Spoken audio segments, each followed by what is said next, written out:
The new sheriff. K. Mcconnell.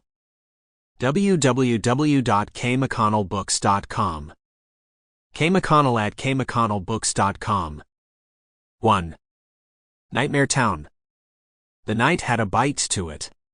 A chill that crept into your soul, no matter how hard you tried to keep it away. Water dripped off the trees that lined the dimly lit street. The shower had been brief, but enough to give the pavement, the sidewalk, the dingy buildings a sheen that they didn't deserve, from the tawdry lights of the few sketchy businesses still plying their wares this deep into the night. Travis leaned against the building, blending as best he could into the shadow of a streetlight post whose light had long since burned out.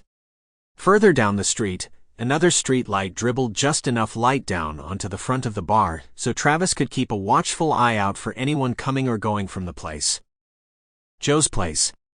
That was the name of the bar, with weak yellow light struggling to filter through the greasy solitary window, and if you listened hard enough, you could hear an occasional drunken squeal of laughter coming from Maud, an aging and steady patron of the place.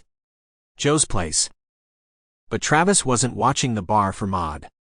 Or for the grizzled owner, Antonio.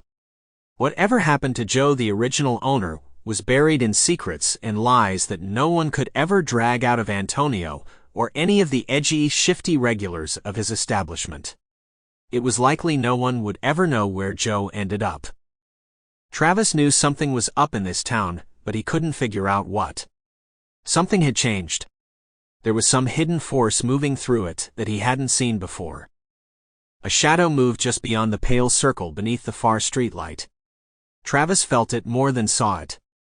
He slid his hand into the open front of his jacket and let his fingers slowly slide and work their way around Jessica, his beloved .45. He rarely used a gun, preferring to hammer an opponent with his fists whenever possible. It was more satisfying to mete out punishment to someone than to just kill them. Nonetheless, he kept the .45 with him just in case. A figure materialized out of the shadows. Travis couldn't make out who it was.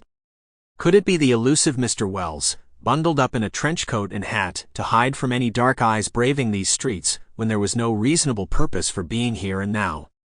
Travis couldn't be certain, but he edged forward a little in anticipation. A sound. Not a good and right sound.